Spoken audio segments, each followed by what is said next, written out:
Oke, halo semuanya. Assalamualaikum warahmatullahi wabarakatuh. Kali ini kita berada di sesi 6 ya. Karena di sesi 6 kita selanjutnya akan belajar logika predikatif. Nah, nah, teman-teman bisa cek di sini ada proposisi ya. Sebelum kita mengenal apa itu logika predikatif ya. Nah, logika predikatif ini nantinya akan belajar tentang pernyataan-pernyataan eh, apa namanya quantifier ya, quantifier yang ini atau kuantor. Nah, sebelum kita masuk ke sana, kita akan sebelumnya kita perhatikan dulu ini. Misalnya ada air di lautan berwarna biru atau air di lautan tidak berwarna biru. Nah, saja ada proporsi menggunakan logika proporsi, maka pernyataan di atas dapat tulis menjadi ya logika seperti biasa logika proposisinya itu P or not P ya. Kalau misalnya P-nya ini yaitu air laut ya berwarna biru ya, berarti air laut berwarna biru dan not P-nya itu air laut tidak berwarna biru ya. Seperti biasa, kalau misalnya kita mau masukkan kalimat-kalimat ini ke dalam suatu variabel, ya kita masukkan aja. Itu mau itu variabel A atau B atau P, gitu ya. Nah, di sini jika terdapat kalimat seperti di bawah ini, misalnya terdapat batuan di Mars berwarna putih, atau semua batuan di Mars berwarna putih. Nah, maka kalimat ini ya tidak dapat dibentuk menjadi kalimat proposisi ya, karena kalimat tersebut mengandung kuantitas objek tadi ya. Perhatikan batuan ini. Jadi kita nggak bisa misalnya bukan batuan misalnya, karena di sini sudah diterapkan terdapat batuan di Mars ya, semua batuan di Mars berwarna putih. Nah, di sini ada terdapat batuan berarti apakah semuanya eh, batuan di Mars ini berwarna putih ya, terus atau kebalikannya di sini semua batuan di Mars berwarna putih. Nah, karena itu perlu bahasan baru yang mengenal adanya konsep objek ini ya dan relasi antar objek yaitu menggunakan logika predikat. Nah, jadi logika predikat tadi yaitu untuk apa?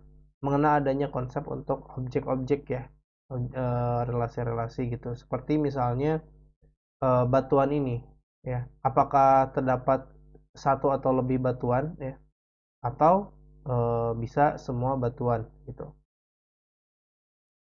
Nah, di sini ada simbol pembentuk kalimat. Di sini ada simbol-simbol kebenaran eh, seperti biasa ya, ada true or false, terus simbol konstanta ya, biasa ada ABC dan seterusnya.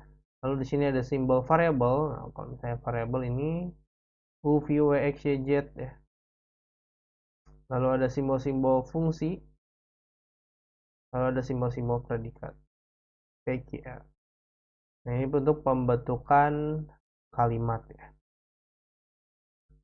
Nah, di sini ada komponen logika predikat. Yang pertama ada term objek. Ya. Contohnya ada Andi, buku, mahasiswa, pokoknya objek-objek gitu ya. Nah, selanjutnya ada predikat. Kalau predikat mengabarkan karakteristik dari objek tersebut ya. Ini misalnya mahasiswa itu pintar misalnya. Terus misalnya batu itu bulat, lalu Andi pintar, Andi senang dan sebagainya. Nah, selanjutnya ada kuantor. Nah, kalau misalnya kuantor ini menyatakan kuantitas dari objek ataupun jumlahnya ya. Di sini kuantor juga terbagi menjadi dua. Yang pertama ada kuantor universal, ditunjukkan dengan kata semua ya, untuk setiap dan sejenisnya. Oke.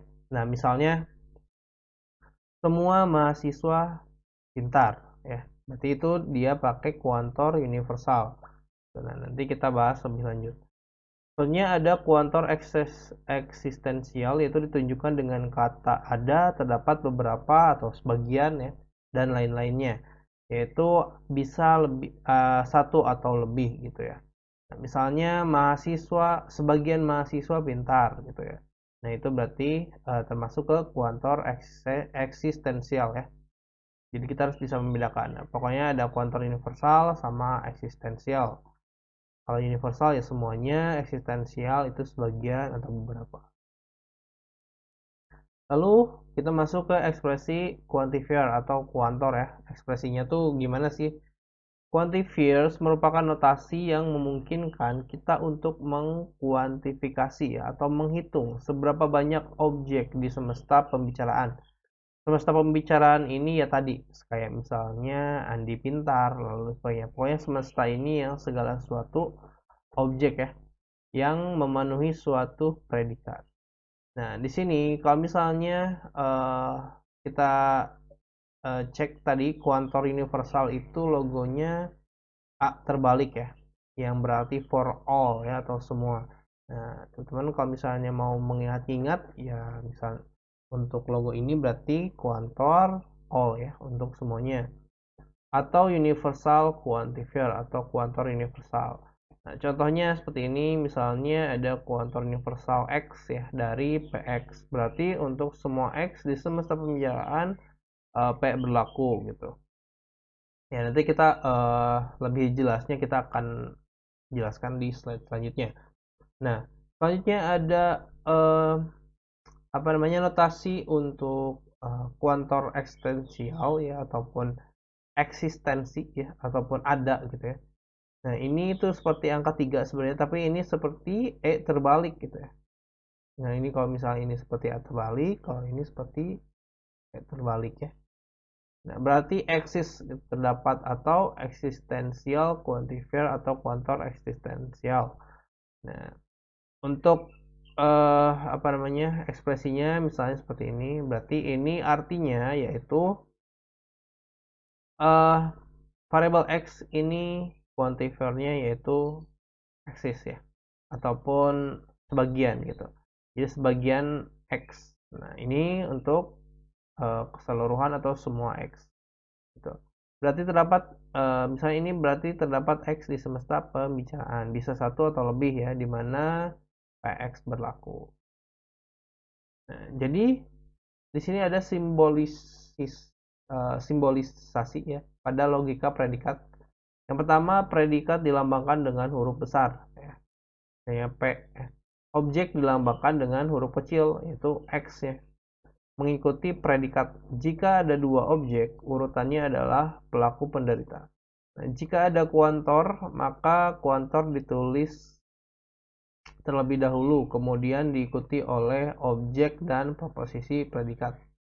Jika suatu karakteristik P dimiliki oleh X, anggota dari himpunan S. Ini contohnya. Kita tulis jadi seperti ini. Ya, jika suatu karakteristik P ya, yang ini oleh semua X anggota dari himpunannya. Ini artinya semua dari himpunan S ya, yang dimiliki oleh PX ini. Yang berarti PX berarti bernilai benar ya untuk semua X adalah himpunan anggota dari himpunan S. Kalau ini anggota dari himpunan S. Sementara jika karakteristik tersebut hanya dimiliki sebagian anggota dari S, ya kita tulis ekstensial tadi ya. Ekstensial X berasal dari himpunan S. Jadi sebagian karakteristik sebagian apa namanya X itu berasal dari himpunan S. Nah, untuk membuktikannya kita hanya membutuhkan satu anggota S yang memenuhi kriteria sifat tersebut. Contoh untuk yang lainnya ya, untuk predikat dan objek. Nah, misalnya ada Andi anak yang pandai ya. Nah, kalau Andi anak yang pandai itu bisa kita jadikan atau simbolkan notasinya seperti ini, PA misalnya. P-nya itu predikat ya, predikat pandai, dan A adalah objeknya, si Andi. Berarti yang baca adalah objek lalu ke predikat ya. Kalau misalnya tulis seperti ini yaitu predikat dulu baru objek. Nah, misalnya ini adalah semua objek ya, ke semua objek. Ini ada MPW. Nah, digunakan untuk melambangkan misalnya semua pria ya, menyukai wanita. Nah, misalnya M itu menyukai predikat ya. P melambangkan si pria, objeknya pelaku ya, dan W melambangkan wanita ya. Jadi M-nya ini menyukai, P dan W-nya itu pria dan wanita. Tuh, contohnya. Nah, kalau misalnya ini berarti semua ya, semua P. P ini berarti apa? Berarti kita coba contohkan di sini ya.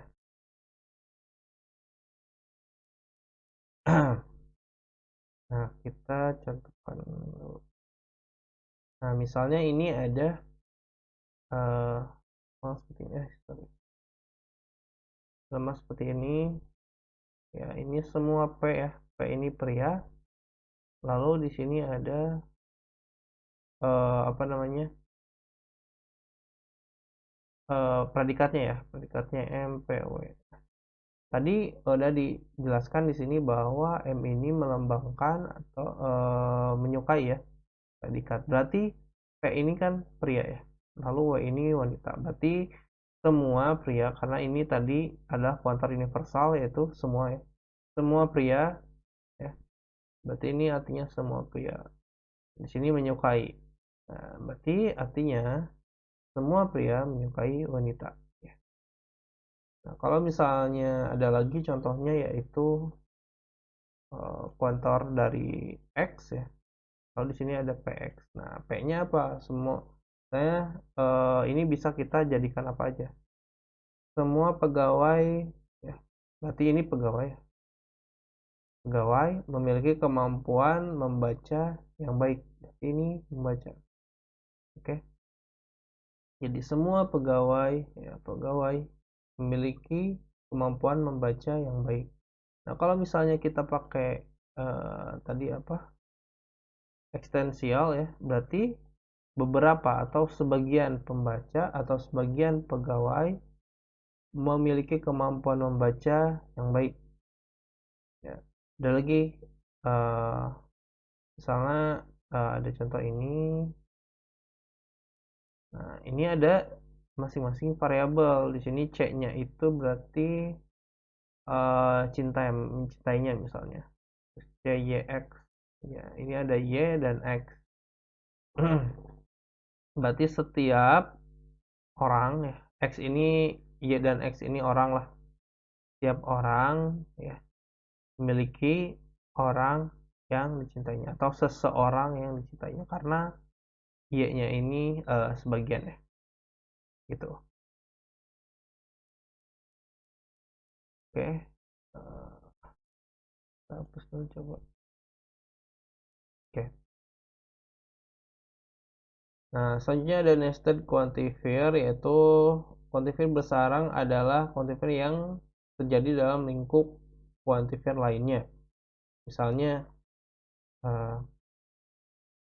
ada kuantor universal A dan kuantor universal Y. Di sini ada X plus Y sama dengan Y plus X. Yang berarti kalau kita balik Y plus X sama dengan X plus Y, sama aja.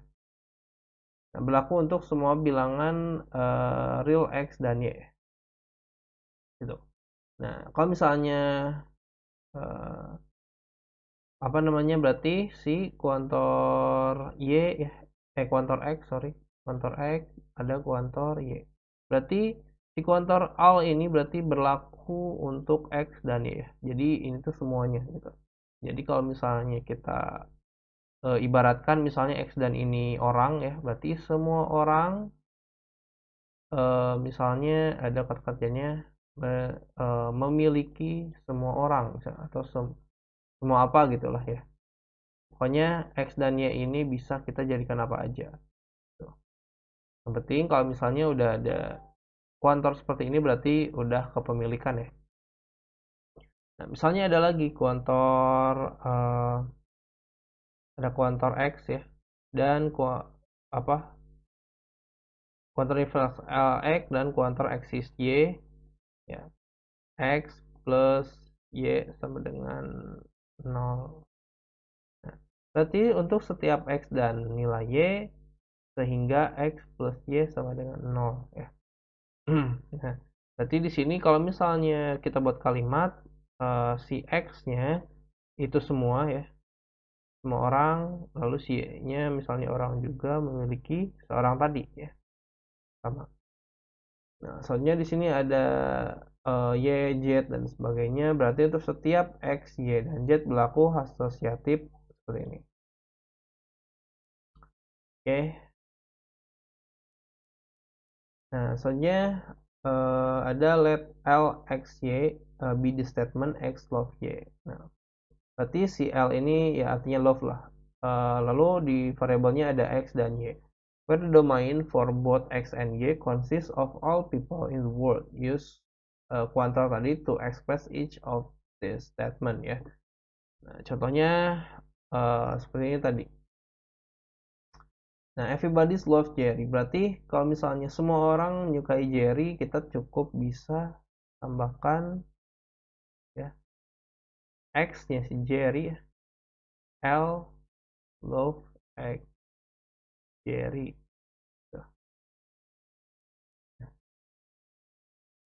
Lalu sini of everybody loves somebody. Berarti itu enggak semuanya ya. Di sini ada tetap L X Y di sini. Nah, kalau di sininya apa namanya si X, lalu di sini ada sebagian Y.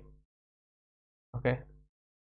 Nah, karena ini istilahnya love terus lalu di sininya everybody ya. Di sininya udah semuanya.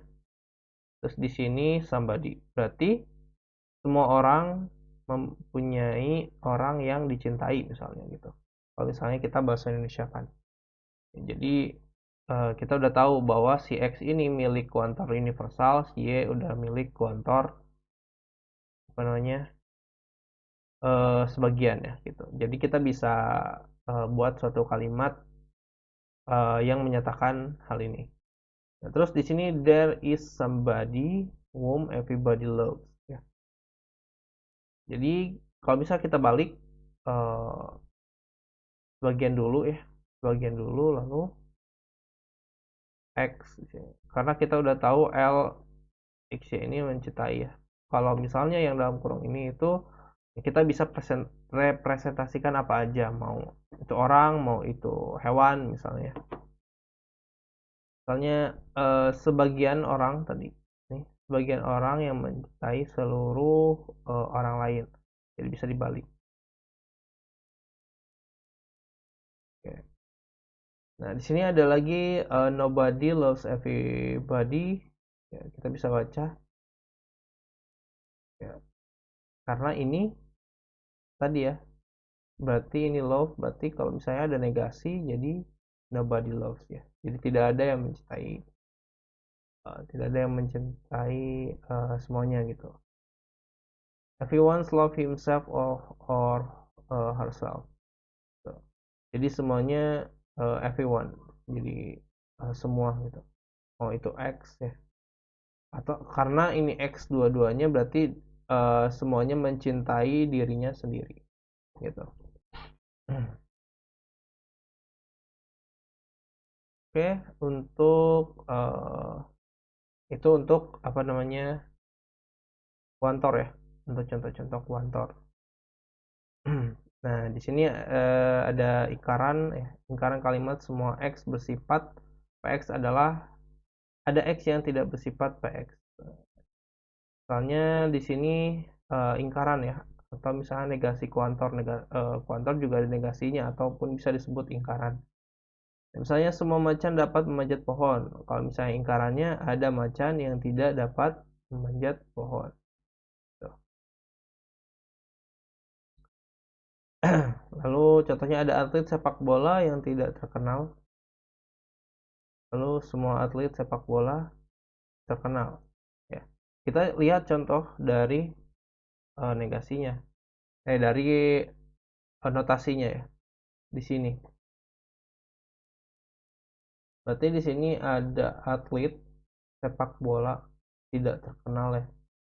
Ya negasi, lalu di sini negasinya dari PX semua atlet sepak bola terkenal. Karena negasi dari PX ini. Tidak terkenal yang negasinya terkenal.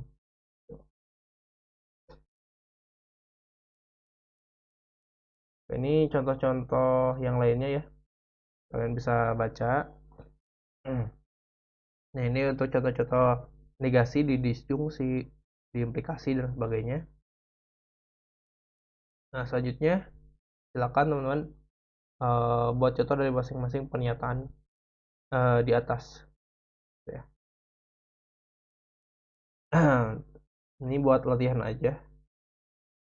Lalu, nah ini bisa juga diskusi ya, lingkaran kuantor.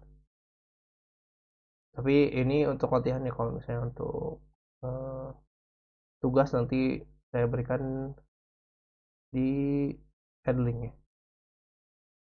Oke, tugasnya yang ini aja, misalnya nanti teman-teman buat negasi ataupun nanti untuk pembuatan apa namanya kuantor ya, kuantor universal dan sebagainya gitu. Ya, ini ada counter example. Kalau misalnya counter ini yaitu untuk menunjukkan misalnya eh, apa kuantor universal X ini salah, cukup menunjukkan atau mencari satu nilai X dalam domain sehingga PX salah ya. Nilai X tersebut selanjutnya dikatakan counter example dari pernyataan XPX. Pernyataan seperti kuantor X ya, PX implikasi QX dapat didisprove secara sederhana dengan memberikan counter example-nya. Atau pernyataannya semua burung bisa terbang. Kalau didisprove dengan counter example penguin. Oke, sini misalnya counter example-nya tunjukkan bahwa setiap bilangan kuadrat positif adalah hasil tambah dari 3 bilangan kuadrat. Nah, di sini tapi kita tidak dapat menghasilkan seperti di atas untuk bilangan 7. Ya. Jadi bilangan 7 merupakan counter example dari pernyataan di atas. Jadi counter example tadi itu istilahnya kita nyanggah lah ya. Nah, di sini misalnya semua burung bisa terbang karena kita bisa counter, oh penguin nggak bisa terbang gitu. Karena penguin juga jenis burung. Di sini juga ketika bilangan ketujuh kita nggak bisa apa namanya setiap bilangan bulat positif ya tadi hasil dari 3 bilangan kuadrat. Tuh, ini nggak bisa membuktikan ketika di bilangan 7. Nah, itu adalah contoh dari counter example-nya. Oke. Ini ada variabel bebas dan terikat. Nah, andaikan X adalah sebuah variabel dan E adalah sebuah ekspresi logia predikat, kemunculan X disebut terikat dalam E jika dia berada dalam skop quantifier AX atau X dalam E ya. Variabel X terikat oleh quantifier AX atau X yang paling dalam yang berisi kemunculan X dalam skopnya. Kemunculan X disebut bebas dalam E jika dia tidak berada dalam skop quantifier X atau X dalam E ya. Kemunculan X dalam quantifier X atau X sendiri tidak bebas dan tidak terikat. Jadi tadi ada variabel bebas sama variabel terikat ya. Kalau misalnya contohnya ada apanya? Contoh X ya. Terus di sini ada misalnya PX. Nah, oke. Di sini ada QX, Y misalnya. Terus di sini ada lagi XY. Nah, berarti karena si X ini udah ada kuantor ya, udah ada kuantor berarti si X udah terikat ya. Udah terikat sama kuantor gitu. Nah, kalau misalnya Y ini berarti karena Y-nya nggak ada kuantor sama sekali berarti ini adalah variabel bebas ya. Variabel bebas gitu. Nah, itu untuk perbedaannya. Oke, nah, kalau dilihat di sini contoh variabel bebas dan terikat. Kemunculan X dalam PXY ya, terikat dalam E oleh quantifier atau kuantor tadi ya. Karena A ngambil X ya. Nah, kemunculan Y dalam PX bebas dalam E karena Y tadi itu nggak ada kuantor sama sekali. Gitu. Kemunculan Y dalam Q terikat dalam E karena ada kuantor Y. Oke. Karena di sini udah ada ya, yang diambil adalah Y. Kalau misalnya yang di PX Y itu nggak ada Y, jadi nggak terikat. Kemunculan Z dalam Q bebas dalam E ya, karena di sini nggak ada kuantor. Gitu. Kalimat tertutup. Definisi kalimat tertutup, sebuah kalimat disebut tertutup jika tidak memiliki kemunculan bebas dari variabel apapun. Ya. Nah, misalnya di sini adalah kalimat tidak tertutup, kalau misalnya adalah kalimat tertutup. Definisi simbol bebas. Simbol bebas ini yang tadi ya. Bebas dalam suatu ekspresi terdiri dari variabel bebas dalam I dan sebuah simbol konstanta, fungsi dan predikat dari ekspresi I. Dengan kata lain, simbol bebas dari ekspresi I adalah semua simbol di dalam I kecuali variabel terikat.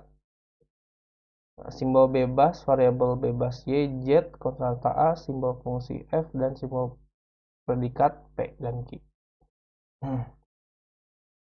Oke, mungkin itu aja untuk pembelajaran kali ini, yaitu tentang logika predikatif ya. Selanjutnya kita akan belajar inferensi. Oke, terima kasih telah menonton video ini. Sampai jumpa di sesi selanjutnya.